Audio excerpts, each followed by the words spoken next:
Hello and welcome to Straight Dude Date Night, a show where two straight dudes go on a date and they review it. My name is David Stallings and I am one of the straight dudes. And I am Ricky Rivera, the other straight dude. Today, bro, we got to see Tom Cruise in something finally.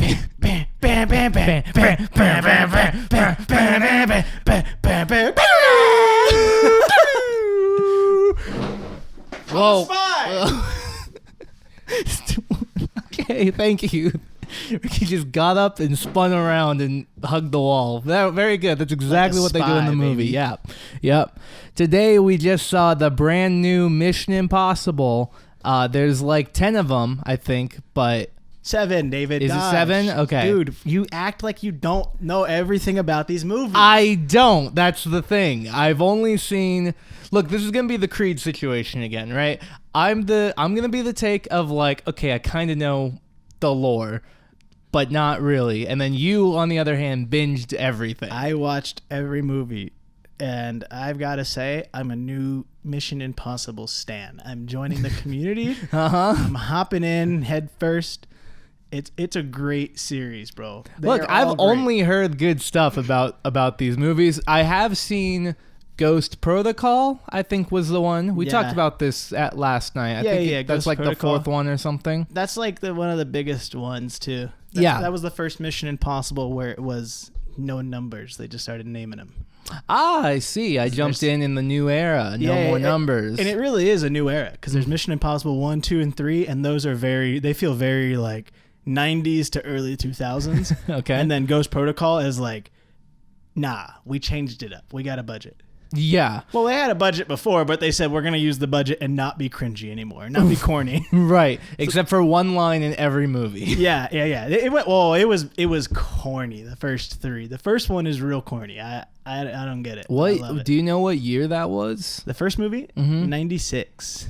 I wasn't alive. I was. Actually, I might not have been because I think this movie came out in July. Wow. So, yeah, but 96 and then 2000 and then like... I think like 2006 or something like that. Man, big gaps. Yeah, I remember thinking after I saw Ghost Protocol back in the day, I was like, these are good. I should watch all of the others. And then that just never happened. The second movie is the pinnacle, in my opinion. The second movie is wild. Like a good pinnacle or a pinnacle of a mountain that's crumbling? Yeah. Yeah. Okay. Yeah, it's something. So like the first movie, it feels very like 90s, right? Mm-hmm. But the second movie is like, oh boy, this is 90s. Even though it came out in the year 2000, it was like, this is the 90s. Like, like every action scene had to be slow-moed 3 times, you know? Oh, of course. So like an explosion happens, you got to see him fly off the explosion 3 different times in 3 different slow-mo angles, and it goes, poof, poof, poof, and he's like, whoa, whoa, whoa. Was it called Mission Impossible 2, This is the 90s? Basically. Okay. It should have been. It was wild. And then it's like they put in the sexy kiss scene, you know, where he's got to kiss the girl, and it's like, boom, boom, boom, boom, plays some nice music, and like they slow kiss, and you're like, yeah, like that's the wow. This sounds like a great movie you watched. It's awesome. Trust me. When you watch it, you're gonna be like, you'll know exactly what I'm talking about. Our parents right now are listening, and they're like, that movie was great. I don't think my parents really watched any of the Mission Impossibles though. Like, I don't know if they've seen any of them. They'll be into it. See, Mission Impossible, what I learned is essentially just John Wick, but like more spy-based and PG-13. Yes. It's more like, I feel like it's more chases than it is like combat. You know what I mean? It's like John Wick is like Mission Impossible because John Wick came out after. Right. So if it's more like John Wick is like Mission Impossible except way better. Mm-hmm. Like way more action based. Yeah. That's probably the better way to describe it. Because this movie, the one we just saw, felt a lot like John Wick. But I thought about it some more, and they both filmed at the same time. If anything, this movie filmed first because they started this in 2018. Yeah, this has been a project forever. So if anything, that just is a testament of you could take it either way. You know, I personally think that John Wick is like Mission Impossible but better. Mm-hmm. But some people may see it the other way around. Either way, amazing. I think it Great just series. depends on what you're actually into, because both I think are really solid, but Mission Impossible is much more about the heist, while John Wick is far more about the insane action. Yeah. Both are very intense, but that's still two different, like, Very different fandoms. It's just more so like they're both the best at what they do. Like John Wick's the best hitman. Ethan Hunt is the best. He's the best spy in the world. Like that's what I mean when I say in the comparison. It's like basically it's like he's the best spy in the world, and he's always got some big crazy thing going on, and he can never die, and everybody respects him. Because there are moments in the series too where like people could kill him, but they're like, nah, get up. Get up. I don't want it to be easy. I want to actually challenge the great and mighty Ethan Hunt. Yeah, please. exactly. That's exactly what it is. Everybody was like intimidated by him, but they're like so excited to learn from him. Like there's moments all the time where they're like, I've heard so much about you. I've been excited to meet you. I've never understood that in movies though. If your objective is to kill the greatest in the world and then you have a moment to do it, wouldn't you just want the accolade of I slayed the king? Like, why on earth would you let them get up if you have the moment to kill them? I don't know. Maybe it's just because it's like it's your hero. Maybe at some point in time, it doesn't matter. The man's gonna kill me. But I have a moment to actually kill him first. Arrogance is what it is. It probably is arrogance. They're probably just thinking like, nah, no way I get to kill the greatest alive. I got him down already. Let's just do it again. Yeah, that wasn't a fluke. Nothing spells more power than not only did I take out the best ever, I even gave him a second chance. Yeah, and I still beat him. And then every one of those stories ends with I gave him a second chance, and then he promptly used it to kill me. It's just all gamblers. It's like when you do double or nothing, right? You're always going to take the double or nothing. You're always going to do double. Of course, you have to take the double or nothing. It's probably the same thing. It's not. There's nothing wrong with that. It's not an addiction. I gotta up the stakes because that's more fun. And during the double or nothing, I'm more likely to win. Yeah, exactly. So that's what it is. That's a fact. That's probably how it is for these people when they're like a second chance. You're like, dude, double. Come on, let's run it back real quick. Double or nothing.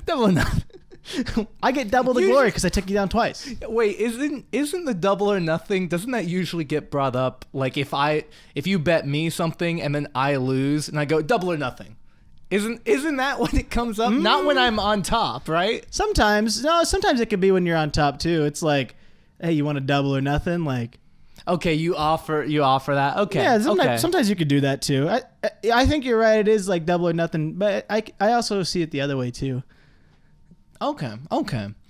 Well, still, I don't get why these people would do that, but I think the arrogance plays into that. I should probably give a synopsis for this movie, which while we were in the theater watching it, I was having the thought halfway through. This is a 3-hour movie, and an hour and a half into it, I already went, I am going to butcher the synopsis of this movie, but I'm going to do it. There's a lot of moving pieces. There's so much going on. It's very compelling though. It's just so much going on. Yeah, so I will do my best. Spoilers ahead. Yeah, guys. It's episode 50, guys. But if you haven't seen it yet, go see it. It's episode Mission 50. Impossible. We spoil the whole thing. So go see it. Episode 50. Yeah. Woo. Yeah, Let's baby. Go. We've been doing this for 50 years, baby. 50 episode a years. year. Yes, our yearly podcast. Yeah, 50 episodes. Wow, what a time. Wow, we've seen a lot of stinkers. Yeah, a lot more stinkers than bangers, I would say. Yeah, I mean, there's been some bangers though. This summer has kind of sucked so far. I feel like we chose a good time to start a movie podcast because a lot of movies made good comebacks in the last year. Yeah, but I feel like I'm just thinking back to fall last year and spring of this year. I mean, spring of this year was better, but the fall last year was just nothing but bad movies. Well, that's just because we're also not into scary movies either. Maybe every single scary movie is worth seeing. But the fall is scary movies and family movies because it's like between like Thanksgiving, it's like that time of year is just like family movies, like the feel good kinds. And it's like, there's never really bangers that come out. Don't want. But that said, the Christmas Story Christmas movie. Family movie. That was a banger. I am excited for Christmas this year and Halloween. I want to do a Halloween month. So if people are into that, if y'all No, want to see us do some scary movies, I don't want to do that. Well, here's the thing: if enough people request it, David will feel compelled to do it. So I don't want to do and that. leave a comment saying I need scary movies. We don't need them. We skipped over Insidious. Like we did there. That wasn't even on our radar this summer. The Scream movie in March, not an option. These are just not options for us. No, we're gonna do it this year. We're doing scary movies. If y'all want to see some good scary movie reviews, let us know. Hit us up. You can text no me. way. You can call my mom and let her know to tell me. You could in the description of this episode, Ricky's mom's phone number, guys. Yeah. Just Go so ahead. you know. Throw my phone number out there, or throw her phone number out so she can get a hold of me and say, "Hey, comment leaver 445 wants you to see this new scary movie." Right. Okay. I will. No, I don't want to. I really don't want to do that. But I guess whatever. Okay, I'm gonna try to synopsize this movie. Luckily, it's a standalone thing, so there's not like lore I have to really go into. No, not really. There's like we're just 7 movies in. The only thing that's lore is characters, but that doesn't. Yeah, but there's not like we didn't build off of a big thing from like there wasn't a cliffhanger from last movie or something, so I can. There's nothing you would need to know from prior movies other than that there's a girl, and that's it. Yep. And even then, you'd be fine. All right, so here we go. I'm gonna try this. So Mission Impossible Dead Reckoning Part 1. I hope I said the name of the movie, like the full thing at the beginning, but whatever. Okay. So the Russians at some point they made this covert program with an AI that allowed them to be untraceable with the smartest intelligence on Earth that can start to rewrite itself on the fly. And the problem with that is that the AI became sentient. Now that will come up later. From the security protocols for this AI is that you can't access it without a key that's in 2 parts that's on 2 different people at all times. You got to put them together to open the AI. This was like a decade ago, I guess. And then now, or maybe it was very recent, but at some point the Russians did this. Now, in the present, Ethan Hunt has been tasked with trying to find one half of this key, as it is exposed that basically the entire world is going after this AI that has apparently gone rogue. It killed its Russian overlords in a submarine in the middle of the Arctic. Excuse me.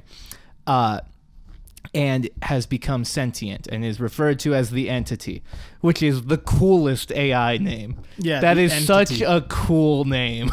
I know, that was a good name. And everyone just buys into that name too. Like the entire world's going after it, but everyone's like, it's the Entity. Well, it's not a computer anymore. It's hacked into literally every satellite out Yep. there. So it is now everything. It's in everything. Any piece cool. of electronic that's connected digitally, it's a part of. Oh my gosh.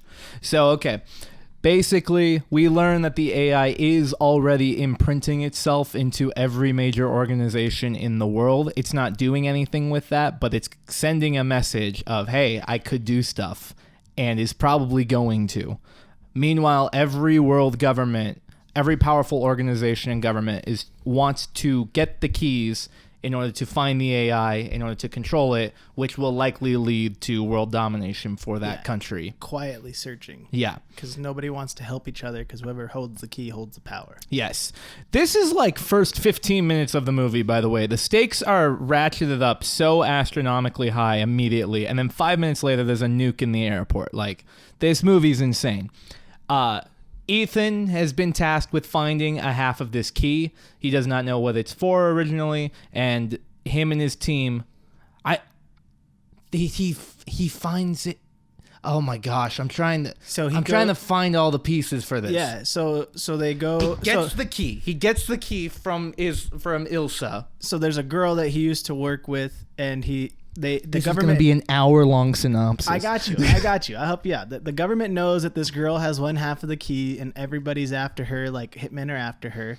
Yeah. So he goes to her. He finds her, fakes her death. He gets the key. Ethan immediately learns about what it's for and realizes, no, this is all bad. I want to find the keys now so I can find the AI so I can kill it. And he's the only person in the world who actually wants to kill it. They go to the airport to find the buyer. He gets disavowed because the government because he didn't turn in his half of the key. Mm-hmm. So like every Mission Impossible, he's rogue now. He's rogue again on a much larger scale.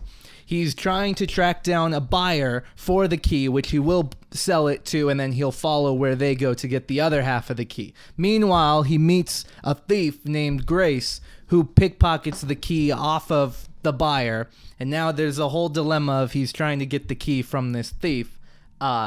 Meanwhile, oh God, dude, this is so hard. The IMF is after him. The IMF is CIA after him, and also Del from Ozark is after him, working for the entity. What's that actor's name? Do we know? I can look. I love that actor. He's so good, but I don't remember his name. That's Del from Ozark, a fantastic TV show. Isai Morales. Perfect. ESAI, however you want to say that. Love it. Del from Ozark. They're all at the airport. Golly, dude. Okay. Let's talk about it simply. The whole movie is them trying to get the key situation. Okay? And then we learn that not only is every government after them, so they're chasing after Ethan and Grace, who have the keys. But this man and other people are actually working for the AI as well, with the intent to destroy the keys and kill Ethan, because Ethan is the only person in the world who wants to actually kill the AI. Mm-hmm. A lot of moving parts. Everybody's after him. Honestly, that's all I have to say, to be honest. Yeah, I mean, now like, that I'm thinking about it, people have seen it. There's I a don't lot. have to go into the whole thing, guys. No. All you need to know is there's like 4 different parties after the key. There's the whole world. There's 4 different parties. One of them, the entire world. The entire world is a single party. So specifically, the IMF/CIA are after Ethan. Mm-hmm. So they have their agents. They have the IMF agents searching for Ethan. We have the CIA/Interpol coming after the girl. Mm-hmm. And then we have Gabriel, who is the representative of the entity, coming after the key because he wants the key, which his motives are unknown. And no, they're known. Why he's working for the AI. Why he's working for the AI and what he wants the key for. Because every time they bring up the key, he just goes, nah, you don't worry about what I need it for. I'm not going to use it to control it. Y'all don't need to know what I need it for. Yeah, I assumed that he was trying to destroy it was the only thing. But his the person, his motivation for doing this, I don't know. Yeah, the fourth party is the White Widow, who is the broker between people. Mm-hmm. She's also after the key. So like that's really the only 4 parties you need to know about. Ricky is just destroying stuff now. Yeah, throw it around. That's it. I mean, it's a good movie. There's so much action and there's so much happening at all times. People are going crazy. There's always a new person just thrown in like, nah, they're coming for you now. Yeah.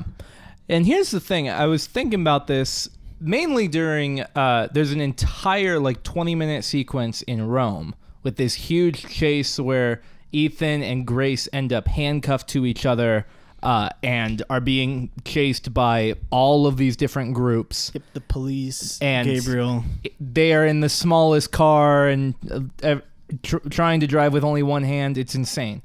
And I thought about it. I was like, dude, we just watched that. That literally, not exactly, but a very similar scenario happens in Indiana Jones. Oh, with their 20-minute chase. Except this time, it was actually good. It was actually fun to watch. The beauty of the Mission Impossible movies is, even though the scenarios are so crazy and whatever's happening is so wild, they try to keep the action as realistic as possible. Yes. Because they're really doing it. Mm-hmm. Right? Like he legit drove these cars through the city of Rome. Oh yeah, people. There's documentaries on it. If you're not going to see this movie, please go look up the behind the scenes on how they film this stuff. We went to an early access showing of this last night, and they showed a ton of the behind the scenes of how they filmed a bunch of the scenes. And the Rome one in particular, again, it's a 20-minute chase. They are actually doing this. Yes. They worked with the government there to create a safe place that they could actually do all of these true to life driving sequences. Tom Cruise is actually handcuffed to Haley Atwell. He's driving only with his left hand, doing crazy stunts and drifts, while a ton of camera equipment is on the car. So it's like thousands of dollars on these vehicles too. No, they really did it. Like, they actually just did it. Which I think going into these movies, I think everyone should know that, because that's probably one of the coolest parts, is knowing that everything you're watching, like 99% of the movie, is actually real. Yes. Yeah. There's a whole fight on a train at the end of the movie. They did that. I was just looking it up.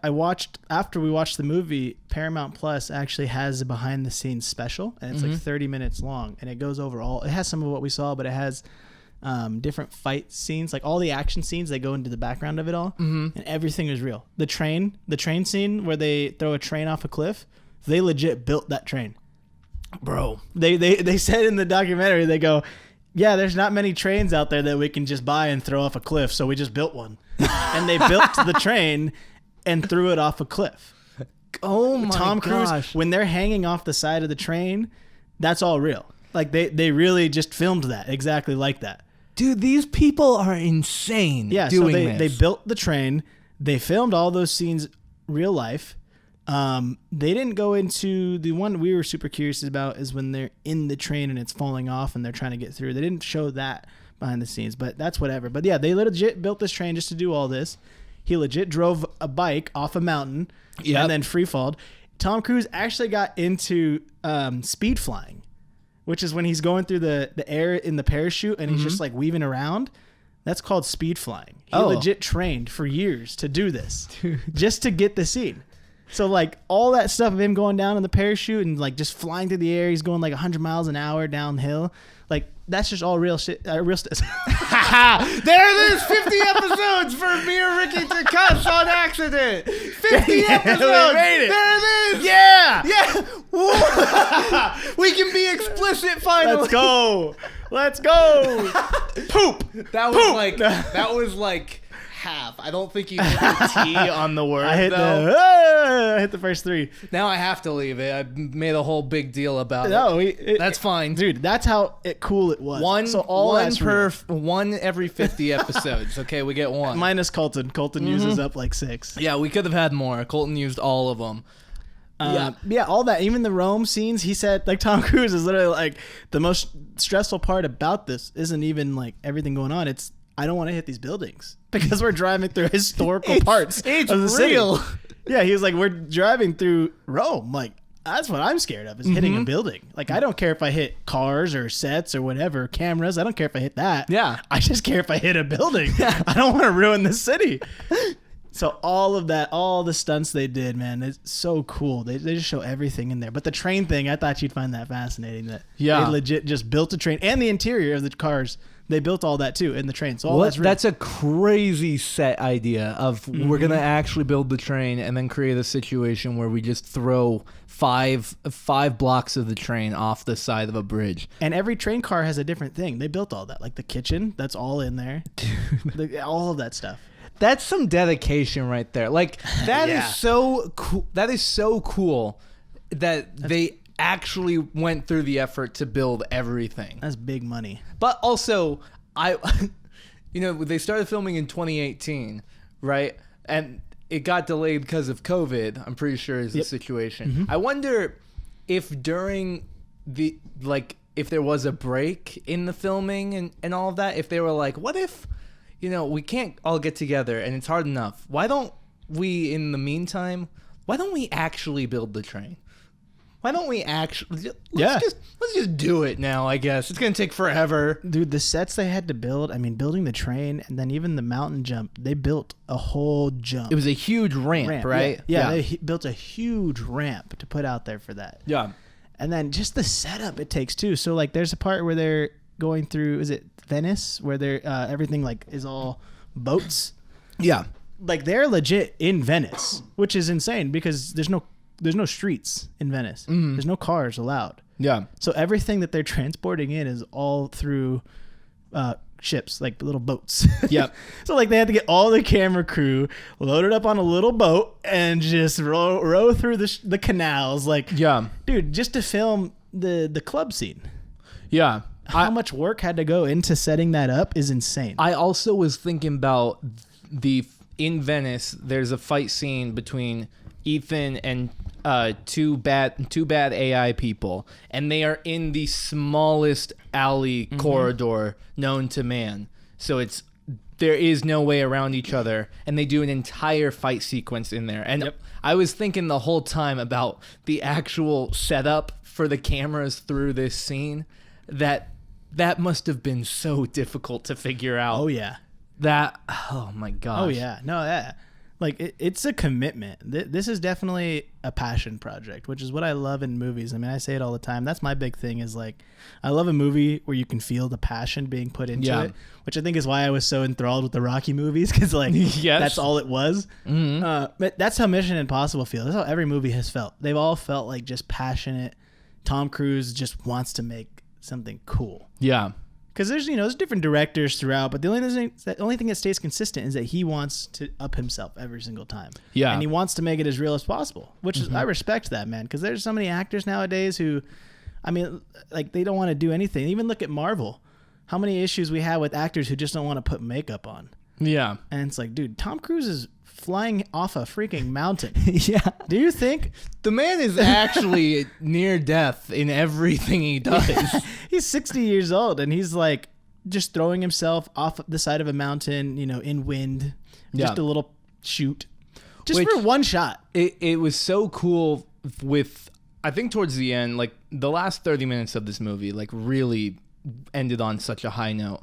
Because one of the things I thought was so interesting was because they're actually doing everything real, there's realistic stuff happening, which sounds dumb, but in particular, they're having a fight on the train, him and Gabriel, and Ethan has a moment where he's actually the moment of I can kill this person or I can save him. He's on top of Gabriel while they're on the train, and every time the camera cuts back to Tom Cruise, the side of his face is flapping in the wind in this very intense moment. And it looks goofy, but it's like, no, he's on a super fast train right now. Like, actually, that makes sense that that's happening, which it looked goofy, but it was so cool to me to be so immersed in the realism of it.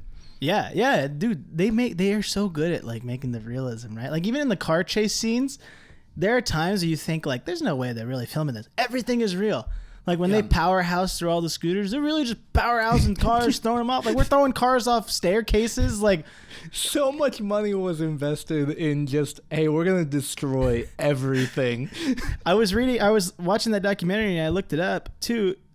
Anytime they have that little yellow Fiat that's just going crazy, those are all real moments too, apparently, because with the bricks of Rome, apparently it's so hard to drive on because it's just like the cars just don't gain traction very well on the bricks. In that car, when they started just doing donuts, they were just doing donuts. Like they were just like legit, like I can't get the car to stop. I can't get it to stop doing donuts. Like but it makes so much sense because you're handcuffed, you're one hand driving in a tiny little car that's boosted to go 3 times as fast as it's supposed to on slippery roads. Of course, it's gonna be hard to drive. Yeah, that moment was so funny. Yeah, you're right. And and even on the train, like you feel the wind flapping through. Like they're just so good at making things realistic in that sense. Speaking of the realism, one of the things that really stuck out to me in this movie was Haley Atwell as Grace. The thief. So Tom Cruise's sidekick in the movie. This is a random character who gets thrown in. Her main pursuit is money, and she's an amazing thief, and that's the only reason she wants the key, and then she gets tangled up in everything. But because of that, she's not a spy. She does not have these situations that are so intense. She doesn't end up in car chases. Guns are not really a thing in her line of work. She's a thief. She goes in and out. That's it. So Yeah. The amount of realism around this character, where first off, when a chase happens and she gets in a car crash, she very clearly has a concussion. Yeah. And is now freaking out. Yeah. And then becomes handcuffed to Ethan in this chase where like 3 different entities are all chasing after them. Every time she ends up behind the wheel, she starts freaking out, which I was thinking about it. And I'm like, yes, I would be doing that as well. Yeah. Yeah. She gets out and goes, I'm not driving. You're I'm driving. not driving. I'm not driving. This I would isn't do the it. same. I'm not doing it. This, you know how to do it. You get. Yeah, I would have done the same thing. I'd have been like, no. I've never had to do a car chase. You drive. Yeah. I'm not doing it. There's another moment in the train where she's trying to get away from people chasing her. Many chases in the movie. And someone pulls a gun and shoots it up. And she does not deal with guns. So her reaction to a gunshot is she stops and freaks out and immediately gives up. And it comes off like she might be a nuisance in the film, but she's still very talented in other areas. Mm-hmm. But in the areas that are very clearly not her expertise, they pull it off really well. That, hey, this is how a real person would act in the situation. Yeah. Yeah, I think she's so good, and she contributes so much to what's happening too. Like, she's so helpful in there. Mm-hmm. Way more entertaining as a sidekick than movies we've seen recently. Again, I was thinking of Indiana Jones. Like Indiana Jones, even Transformers, like the sidekicks were lame. Like, just those B-list characters. Like everybody in this movie, every character is just so well written and so exciting that you're like, yeah, I want more. Well, I think one of the reasons behind that is that they're side characters, but the team that they have, it is everyone very clearly has their expertise. Yes. Right? And I think that's, as I'm thinking about the other 2 movies you mentioned about sidekicks, in other films we've seen, a sidekick has served to be either just comic relief and dumb, so there is no point to them, or they, for some reason, are meant to be exactly the same as the main character and potentially better in order to belittle the main character. Neither of those work. Like a side character, a supporting sidekick character in an action movie like this is someone who's very clearly good at something, but like they're not good at everything. That's why it's a team movie. That's how heists work. Yeah, everybody's so good. And even all the characters that we already have before, like Luther and Benji, like those guys, I love those guys. Those are some of my favorite parts of the movies, is when Luther and Benji are just doing their thing. Mission Impossible, I felt this way about some of the other ones. They do such a good job of making the characters valuable, so that when they have the expendable characters to kill, you still feel like, dang, that sucks. Like, it still adds stakes. Yeah. Like, there's a moment in this movie where Gabriel's like, the algorithm on the entity already knows, it's predicted that one of these women is going to die tonight. Mm-hmm. It's up to you which one dies.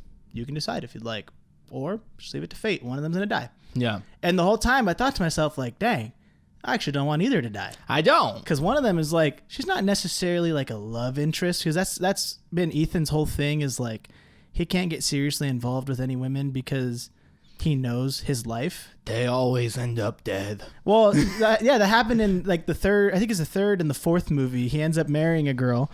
And then in the fourth movie, you find out that she's dead, but not really. She actually he just let go of her. Like, they let go of each other because he was like, you'll never be safe with me. Mm-hmm. And like from then on, that's how he's always been. It's just one night stands for him. Yeah. Like, from then on out, Ethan knows this life is not a life where we can have relationships. Like, whoever I marry will never, or whoever I'm with will never be safe. And even though the girl that he's kind of into, Ilsa, mm-hmm. even though they're into each other, from Frozen. Yeah, Elsa from Frozen.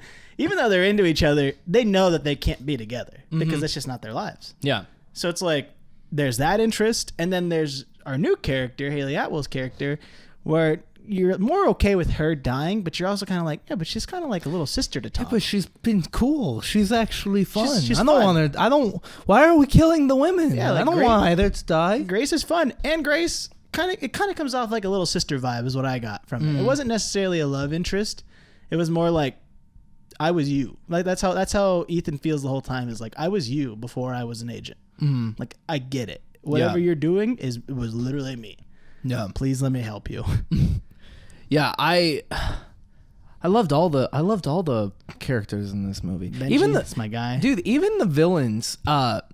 Like I said it earlier, I love Gabriel because I've seen him in Ozark and he's terrifying in that. That man is just a terrifying person, and he does that typecast so well. So every scene he was in this movie, I loved. It's 'cause he's Puerto Rican, bro. He's got that intimidation. I wouldn't put it like that. No, it's okay. I can say it, dude. Okay, yeah. So you can say it. I cannot. Yeah, I'm Puerto Rican. And don't worry, guys. For those of you who don't know me, Right. but equal pride. Let's go. But another character that stood out to me was Gabriel's sidekick, Paris, who says almost nothing the entire movie. Mm-hmm. But this woman was so scary to me. Yeah, she was awesome, and she's like the first like villain sidekick that is just good. Yeah, like she's actually good. I think it's because our introduction to this woman, again, she has like 5 lines in the whole film. She's a psycho. She's insane because she's part of the 20-minute chase in Rome. She's in a massive car that's destroying everything. Like a big old like SUV, like Hummer, military Hummer. If it touches their little Fiat, they will die. And every time they show her on screen behind the wheel of this car, this girl looks so excited to kill everything. Yes. It was such a terrifying introduction to a person. She's awesome, dude. She's so good. That was such a like every time she was on screen, I'm like, I'm so scared of you. And even she's at the party scene, she's dressed up and has like party makeup on and everything. Like she has like almost like a jester kind of makeup on her face, like a Harley Quinn vibe in a way. And she does nothing the whole time, but every time they show her, I'm just like, just don't move. Don't do anything, please. Yeah, she's cool. I just loved the characters in this movie. I love the technology. That's another thing that gets me excited about these movies is they always up their technology, which is cool. Like they go with the times. Like the sunglasses, the shades, where they can see everything. Yeah, that's a constant in every single movie. Yes. So like in the first movie, it's just there's a little camera in the frame so that whoever's on the computer can see what you see, but in a very like kind of poor quality. Yeah. And it's cool to see from the first movie all the way to now. It's like, I can just go ahead and check the thermal levels and I can give you the access to people. If you just look at them, I can just see who they are. Yep. Like the way it's evolved is so cool. Yeah. And the way that they do the masks, it's cool that they show it now, how they make them. Mm-hmm. Man, it's so fun, bro. The technology game has upped every single movie. Yeah. Which is funny because... I loved the whole AI concept behind this. With their goal in every movie to up the stakes and up the technology that they use, it's a hindrance in this movie because throughout the entire movie, the AI is manipulating them. It's taking over their technology. It's short-circuiting the mask technology that they have. Short circuits. So the AI, it starts mimicking Benji on the comms to lead Ethan down the wrong path.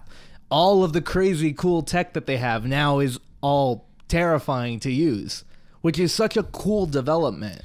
Yeah, it makes sense, right? It makes sense. It's an AI that has access to every satellite in the universe. Mm-hmm. Like it can just go crazy. The universe. I mean, how many satellites are out there? There couldn't possibly be, except for the old analog. Right. Of course, we go back to the Stone Age, and the AI is rendered useless. Which I do love. I did love that part too, where Luther, they're like, "Hey, can you figure this out?" He's like, "I can do it, but I have to go dark. Mm-hmm. Like, I'm not going to tell anybody where I'm going.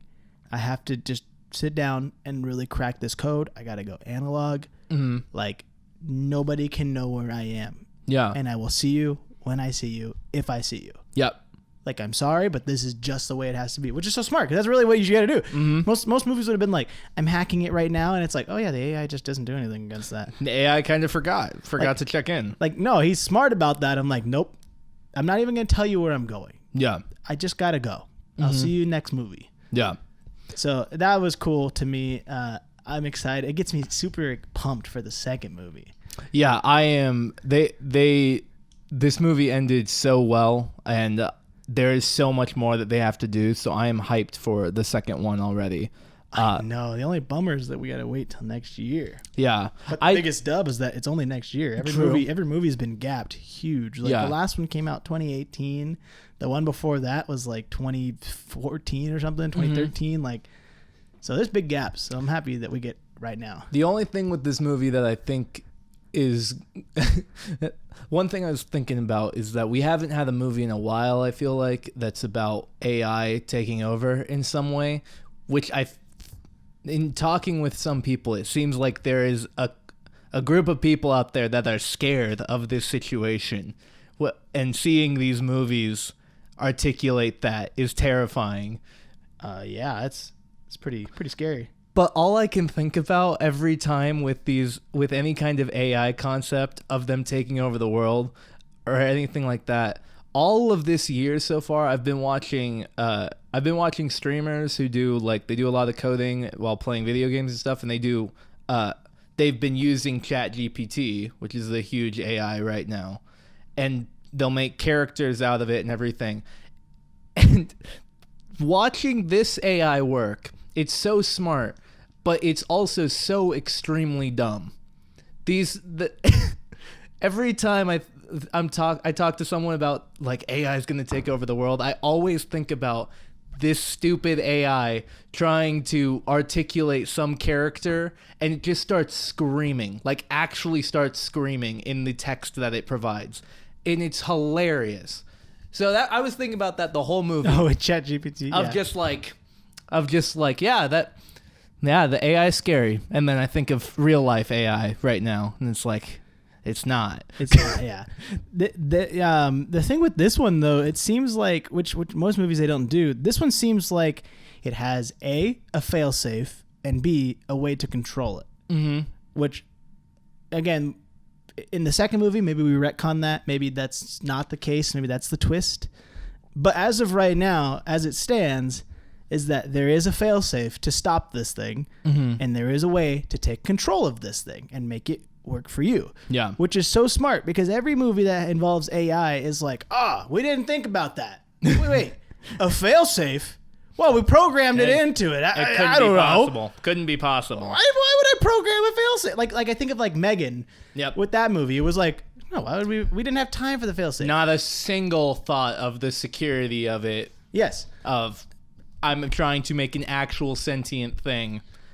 No, nothing possible. Which is the thing with this movie, is it's trying to be like, it's become sentient and it's trying to unleash itself to where it doesn't have a failsafe, but it knows that it physically cannot do that. Yes. Like it physically has to be done to take control of it or to use the failsafe.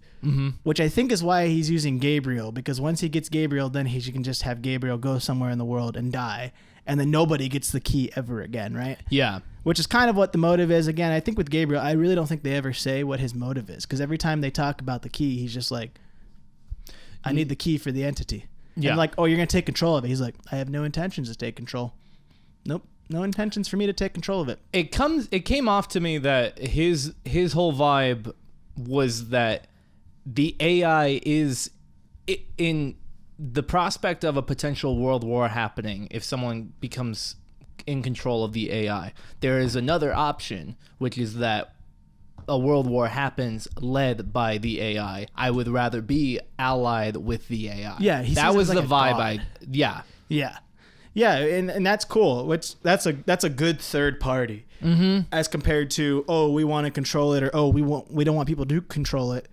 A third party, I don't care. I'm on its side. I don't want to control it, and I don't want to get rid of it. It came off very like religious in a sense too. There was a moment where they opened up the trunk and he was asleep in the trunk and it had the AI like spider on its face, Yeah. You saw that too, right? Well, like, that was crazy. I'm pretty sure that was just to help him breathe in the box to sneak him onto the train. Oh, that wouldn't make sense. That's the whole thing. But Okay. it looked super cool. I But thought it was like... it was definitely not like a mech suit or something. No, it wasn't like a mech suit. I thought it was just like the AI like communicating to him. He's breathing into it. No, not breathing into him. I thought it was like, because he knows every outcome, and he's like, oh, the AI knows every outcome. I know what it's saying. That's what I thought it was. Was like, it was like a mask he puts on his face, and the AI goes, hey, here's all the outcomes I've calculated on what's going to happen on this train. Here's all the intel you need. Good luck. And then he comes out the box, and he's like, I know everything that's about to happen because the AI told me. Now, see, that would be wild to me because then there would be a whole effort of we need to sneak this massive box onto the train with all of this high-level tech on it. No, it wasn't high-level tech. It had the logo of what the you're AI. talking about would be high-level tech. It's a mask communicating to him. It was just a mask. No, it had the AI's like the circle thing. It was on the outside of the mask when he pulled it off. Well, I think that's for branding reasons for the AI. If you're going to take over the world, you have to have a logo. Yeah, but I think We that all was know like his we way have of to have a communicating. brand. How does he communicate to the AI then? His watch or his phone. It doesn't... Exactly. He's linked up. Yeah, linked up is not, I have a big mask that I can communicate with my computer at home. Yeah, that's what it is. It's almost like a helmet, but just mask form. Get rid of the back half. I am so confident it was just for breathing. No way, bro. I'm sold on that thing is how he communicates to the AI. There is no way. Maybe they're going to show it in the second movie. Just watch. We'll need to make a bet about this. If it comes up in the next movie that he actually communicates via this massive mask in a box that he puts in the back of the train, that would be an insane plot device. That would be cool. I don't know. We'll see. I wish I could see the movie again and like figure it out. We can see I guess we could, huh? By the way, bro, the Dolby theater for this. Look, we see a lot of movies in Dolby if there's an option for it, just because they have the best seats. And we're AMC members. And so we're AMC members. We don't pay nothing. Yeah, it doesn't cost us anything extra. It costs a lot normally. Like $18.50 usually. Yeah. This was the first movie we saw in Dolby that felt worth it. Yes, 100%. This movie is worth Dolby. Like, if you've never experienced Dolby, go experience this movie in Dolby. It's so good. Because they actually went all out with making the immersion with their theater, where like I don't even know how to explain it. We saw right? Avatar in Dolby, and this felt way more worth it to see than Avatar did. Yeah. And that says a lot, because Avatar only exists for visual purposes. Mm-hmm. That's the only reason it exists.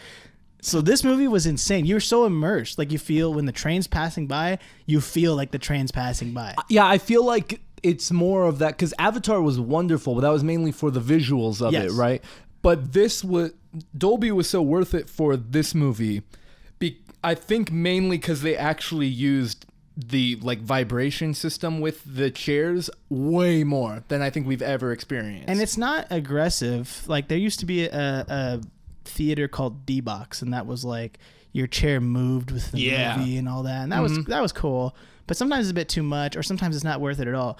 This is like the best balance of like your chair vibrates, but it's not aggressive. It's just enough to be like, whoa, what's going on? Like, like you're so immersed. Your heart is racing during the chase. Your heart is racing when they show the bridge blowing up, because you feel every single moment of that explosion, and all on different parts of the chair. It's like a rumble. A rumble is probably a better way to put it than a vibrate, because a vibrate sounds weak. Yeah, a vibrate sounds weak, or sounds like it could be way too much. A rumble is a nice, just like, like just a little something. Yeah. So I say that because like it is way more money, but this was the first time that if I had to choose a movie to go see in Dolby, this would be it. Yeah. That was such a fun experience. Yeah, most of our movies we've seen in Dolby. I think the only other movie that's come close to seeing in Dolby that was worth it, maybe for me at least, was Black Panther. But that was just because Yeah. the audio was so good and the musics are banging. Mm-hmm. Yeah. But No, I feel that. But Mission Impossible, definitely a Dolby banger. Yeah. Verified. I do think that impacted my actual immersion into this movie. It just felt so insane. Well, and that's the thing. Like, these movies are made for the theater. Mm-hmm. You know, like it's made to be in the moment and enjoy and just like, yeah, we're going to do some cool stuff. I jumped off a mountain. I rode a motorcycle off a mountain 7 times for your amusement. Yeah. Enjoy. Dude, I Just always want to put on a good show. I always feel bad now though. There's a bunch whenever there's a big movie that comes out where before the movie starts, they put a little opener with the director and the main actor and they're like, "Thank you for coming. Thank you. We're so thankful you're here." And it's like they could start crying there of like, "Thanks for coming to the movies, guys. We know you could have waited till it streamed at home, but we still made it with the intent of a big theater. Yeah. Thank you." It's every time that happens now, I'm a little sad of like, oh yeah, everyone's aware that the theaters are dying still. Yeah. Well, yeah, because I mean, this movie would not have felt the same if we watched it on like at least my TV. My TV would not have made this movie look half as good as it did. But that said, the movie still would have been great. Still would have been great, but If it's you like just watch it at they home. just want to give you the best experience. Like you put so much work into it and so much effort. You want people to view it in the best way possible, right? Yeah. Like that's what it's all about. That's why I love going to the movies. Mm-hmm. Well, I definitely feel like this is one of the few movies that's come out that you actually feel and see the passion behind the project. Yes. Where you don't go through the effort of making every single scene real as possible, of building your own freaking train, of doing the actual car chase throughout all of Rome. You don't do all of that if you don't care. No, We've seen a lot of movies where it's very clear people do not care about the movie. Yes. Yeah. I mean, there's so many movies that just get thrown around. I mean, just to name a few, the entire DC franchise. That's a few right there. Right, done. That's done. Yeah, no, it's just movies just get thrown around. Like half the Marvel things that come out nowadays, they just make it just to make it. Yeah. There's a Borderlands movie that's coming out that's been done filming since 2021. And it still has not come out because it's been thrown around. Yep. It's had like 3 directors at this point, a bunch of reshoots. Like, I'm not excited for movies like that because it's not a passion project. It started as a passion project, now it's thrown around. Yeah. But Mission Impossible, passion from day one. Yeah. And they even say in that little documentary, the little behind the scenes thing, they were like, you see the director when Tom Cruise jumps off the mountain, he's like, the only thing that sucks about this is the thing I have planned for the next movie. Like, the thing that sucks is like, this is so epic. Just wait till we do the next one. It's going to be even crazier. And Tom's going to have to do something even worse. And I love that their mentality, when we saw the behind the scenes thing, their mentality about this series, it seems, has always been, we are not doing it unless we up the stakes, unless we up the challenge for ourselves, which I think I think that's a good mentality for a lot of life, of not necessarily I'm not going to do it unless I am challenged, but pursuing the challenge is fun. Yeah, I mean, he upped the stakes every single movie. What, like the 5th movie, that's the one where he's hanging off the side of a plane as it takes off. Yep. That's terrifying. Yep. I think the 6th movie, he does some jump from like free falling from like 20,000 feet in the air. Some crazy, like some crazy high level, and just free falls. Like way higher than skydiver should. Like he's like military grade free falling. Yeah. As an actor, like that, it's impressive. Dude, this guy Tom Cruise is insane. Yeah, this movie, out of those 3 things that I just said, I think driving a bike off a cliff and then free falling and then pulling a chute to speed fly down a mountain would probably be the most terrifying thing to me. Because at least with the plane, he was still strapped to the plane. So like if he let go, he's just going to be like dangling in the air. That'd be very painful, I imagine. Yeah, and then saying like the skydiving thing I would never do in my life. But this one, you threw the element of he's skydiving, but he has to drive off the mountain for like that thought process alone of just driving off a cliff. Couldn't do it. Yeah. Could never do it. I have to willingly drive off, not just drive off a cliff. There's a massive ramp they built for this. Yeah. Like, yeah, you're going to drive off the ramp intentionally. There is no other side. You are just going to, the bike will die and then you will parachute. And we're easy. You got this, Tom. And we're in a mountain range too, so like wind is unpredictable. Like wind could just like out of nowhere there could just be a gust of wind and your chute just whoop, I'm in a mountain. Yep. You know? Like you don't recover. You just terrifying. I think he broke his ribs in one of the movies where he was jumping off a building onto another building and he like cracked like all of his ribs and they had to delay the movie by like almost a year. That's just because of it. Oh, that sounds so painful. Right? Yeah, it's a brutal scene. But you have to do it for the sake of the film. I'll show you the scene. It's brutal because you can see it in his face. He's just like, oh, and he knows. And we keep it in the final cut for the realism. They did, yeah, because he broke his ribs. We keep it in there. We all know in real life when you jump from one building to another, you break something. And Tom broke everything. Yeah, we're keeping that shot. That's a brutal. Oh, I could not imagine. Oh man. All right. Well, should we get the banana meter? Bring the minions in for the banana meter. That was early. Oh my gosh. Oh, they're shooting bananas. They're somersaulting everywhere. Oh, that one's hanging from the ceiling. Whoa. Okay, get down. How did you install that? No, get off the table. Banana. Wow, you're crazy. Get out. You're riled up today. Dude, these guys, man. They don't even see the movies with us. They don't do none of that. They don't do nothing. They don't do nothing. They don't pay rent. They just sap off. Yeah, I pay for their health care. I'm losing money on these minions. Please. Why are you here? Somebody support David financially. He needs help with this. Yeah, you guys can call my mom and send her money, which she'll send back to me if you want to support me personally. She'll put it into my bank account.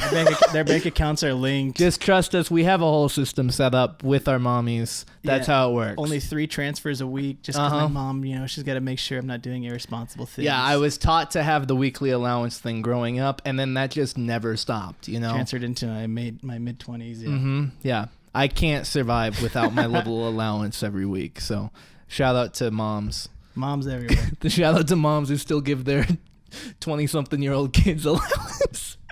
Hey, there's people like that. Yeah, that's a real thing. Yeah, I'm one of them apparently. Yeah. All right. You want to go first, Ricky? Nah, you started off. All right. I don't know how to rate this movie because it's super high, but I'm trying to think of just how high, because I don't think in this entire episode, I don't think we said a single bad thing about this film. I got my number locked and loaded. That's and why usually, I want you to go first. Usually, I think back on our previous episodes and we get to the banana meter finally, and then I start rattling off like the things we just haven't talked about that have irked me or whatever, that suddenly throw in loops for my rating. Honestly, this might be one of the best movies of the year. Like, it's not movie of the year, but it's the best movie of the year. Yeah. I would say as of right now, this is this is one of the best movies of the summer. Like, comparatively to everything else we've seen so far, this is the best movie of the summer. It's gotta be. Like, the only other movie this summer so far that I've enjoyed a ton was Asteroid City. But that was not... We ranked that very highly, but that was not 100. Bro, there was nothing bad about this movie. Yeah, I have... You want me to go? Dude, I think it's a 100, man. That's easy. I think... I really do think that the writing for this movie, they ratcheted up so high right away without making it like silly. But they managed to make this movie, you care about every character, you're interested in every plot line. It's 3 hours and it goes by so quickly. There's so much going on and you're enraptured the entire time. I loved this movie. And I knew I was going to enjoy it. I was not expecting it to be as phenomenal as it was. I think the realism behind it too really ups the rating for me as well, or my enjoyment. Yeah. when I think about the actual work on set that they put into it, that is amazing to me. Yeah, I'm gonna stick with that. I do think it was 100. Bro, easy 100. Yeah? This is the best movie I've seen all year. Yeah. This, to me, I'm invested in all of the Mission Impossible movies. I think they've upped the ante every single time. And I've grown attached now to Tom Cruise. I love him. He's my favorite boy of all time. This is our first movie on the podcast for Tom Cruise, right? Yeah. Okay. But he hasn't done anything in a minute, so that's why. Well, he did. It was Top Gun last year. Yeah, well, we think we started right after Top Gun. We started right after, yeah. Right after Top Gun. But Tom Cruise, like, Mission Impossible Dead Reckoning is part one. It's part one is stellar from beginning to end. The whole time you're enthralled. You want to know what the next thing that's going to happen. Dare I even say, I think that they put a better storyline in there than John Wick has done in their series. Because like I've been invested in the global affairs. I'm invested in Tom's personal life. I'm invested in the characters. Yeah. And I want to see people go berserk in the next one. Yeah. I want Mission Impossible Dead Reckoning Part 2 to go crazy. I want to see everybody fighting everybody. World War III is happening all because Ethan can't get this key because he can't get over his personal vendetta. Yeah. In terms of like action movies, because we keep bringing up John Wick. It's hard to compare them. Well, I think I think they're the same genre, but it's a little bit apples to oranges, right? Because I really do think John Wick is its own kind of genre of we are here solely for every single fight. Yes. Is the story like amazing? It's interesting, but it's not like it's not the best. In the third and the fourth, yes, the story. The stories are. I mean, I think they have a solid story, but it's not like something incredible. I think one fun things about Mission Impossible is that the story is huge for this. Like the actual plot that they're going through. It's not just all action. There's a ton of action because of the plot that they have managed to come up with. Yeah, you're invested in the world around it, and that I love. I love what's happening in it. I can't think of anything bad about the movie. I had 100 immediately as soon as we got out the theater. Yeah. In my head, I had some time to think. Probably the only bad thing. It's still a 100, but the only bad thing while I was watching this movie was when I pulled out my Bunch of Crunch candy, it was all melted. And so I had a whole dilemma in the movie trying to eat my Bunch of Crunch candy, but it was all melted. I was having an existential crisis next to you, bro. Started crying. I was like, how do I eat this? I'm not going to just not eat this right now. Yeah, you had to step out of the theater, called your mom and said, Mom, can you please show up? I need some help. I need assistance. I need assistance. I need some wipes. I could have gone to get a napkin or something for it, but it was just... I wasted my allowance on melted Bunch of Crunch. Yeah. I need you. I need you, Mom. Please come and bring more Bunch of Crunch. That was probably my only downside about the movie was I think the movie intentionally melted my candy. Because you're so hot and heavy the whole time. Right, you're so invested. Right. That's definitely it. Yeah, you're like, oh, you're sweating. Yeah, you're sweating because they're sweating. It's taking a lot in me to not lower the rating down to 99 because of that. But I'll keep it at 100. I'll give them benefit of the doubt that they did not make the movie in mind to also melt David Stallings' Bunch of Crunch candy in it. And it didn't work. Yeah, no, the movie's amazing. Go see it, please. This is definitely, if you're gonna see one movie this summer that's out right now. Look, I'm hyped for Oppenheimer. That's why I'm talking like this. Oh, because this movie is worth seeing. I am very optimistic about Oppenheimer. Another 100. Oppenheimer has no CGI in it. That's incredible. That's what they're reporting. That Christopher Nolan has said that there is not a single ounce of CGI in the movie. I love that. I'm interested to see if that's true, because they blow off a bomb. Yeah, I know that he legit blew up a bomb in real life, like a small nuclear bomb, just to test it to get the film. Mm-hmm. But I'm interested to see if there's really no CGI. Yeah. So it'd be interesting. Yeah, that's gonna be fun. That's why I'm talking like this though. Of like, I can't say best movie of the summer because we can't say that until the end of the summer. Best right? movie of the summer so far. So far. Up until this point, pre-Oppenheimer, pre-Barbie, Barbenheimer. Barbie's not. We're gonna have a good time, but that's not gonna be movie of the summer. Movie of the summer. Well, movie of the year Was Transformers, right? Rise of Yes, the Beast. yeah, of course. But- that we gave like a 70. But the best movie so far has been, I personally, I think Mission Impossible has been the best movie so far this year. Yeah. I know that's a big statement because That is a big statement. Because the Avatar came out. No, I didn't come out. Nope, this year. It Avatar last was year. end of last year, so End you of can't. and was yeah. John Wick this year? John Wick was That's this a year. bold statement. Mm-hmm.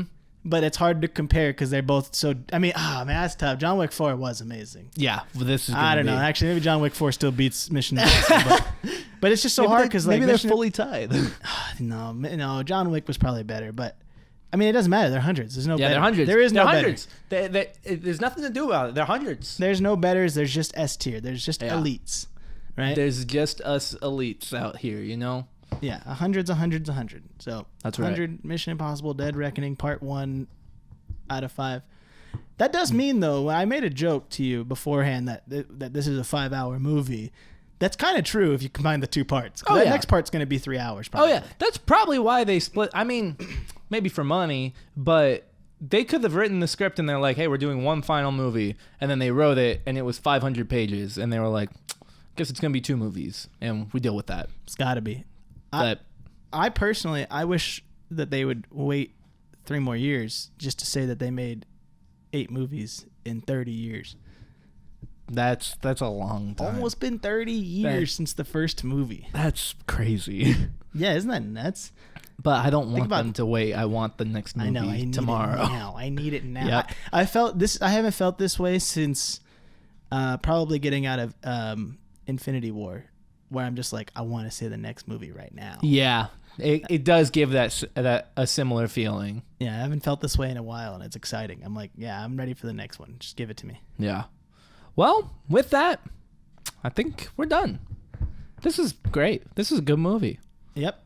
Excited to pack the minions up, ship them off to Colton's for a little while. Maybe we get Tom Cruise in here next week. Maybe we just get Tom Cruise here. That would be crazy. Hey, we could do it. Sure. Put our minds to it. If anybody knows Tom Cruise, tell him we're looking for him. If anyone knows Tom Cruise, tell him to either reach out to my mom or to Ricky's mom. Yes, one of our moms will. And then they'll freak out and then let us know. And then we'll tell them to send him over our way. or they won't. Or they won't. And they'll just have a long conversation with Tom They'll Cruise. just have a nice dinner with Tom Cruise. Oh, now it's a dinner. Okay. Well, I mean, if Tom Cruise comes here, we got to give him dinner. That's What true. are we gonna do? Give him a dice tray I will full spend of all dice? my money to make sure he feels welcome in my home studio. Yeah, I can't make. I'm not gonna invite Tom Cruise onto the podcast and then give him all my fidget stuff. Like, hey, you want some dice to play with here? Yeah. By the way, there, Tom. So we got a couple options here for Yeah. your fidget, whatever you need. Yeah, here's a coaster I've picked at for years. There's a coaster. There's his little rings that he uses. I have a highlighter. If you want, Mr. Cruz. There's a bottle cap on the table There's right some there. Corona bottle caps. Don't Yeah. worry about that. So Do you want a Corona, Mr. Tom Cruise? I can get you a Corona. We need to wrap up the episode. Yeah. All right. Well, so with that, thank you so much for listening to Straight Through Date Night. We do hope you enjoy. If you aren't already, follow us on Spotify and leave a review there and a review on Apple Podcasts and follow us on Instagram and subscribe on YouTube and all that stuff. Everything is just Google Straight Dude Date Night and you'll find literally everything on whatever social media You'll you find use. it. Leave us a follow. Yeah. We got shorts that we make out of these. We Check do 'em out. shorts Share 'em with now. your friends. We're kind of professionals, I guess, now. And yeah, tell a friend about the show. And we do appreciate your support, and we're happy there are so many people who enjoy this. So thank you. And with that,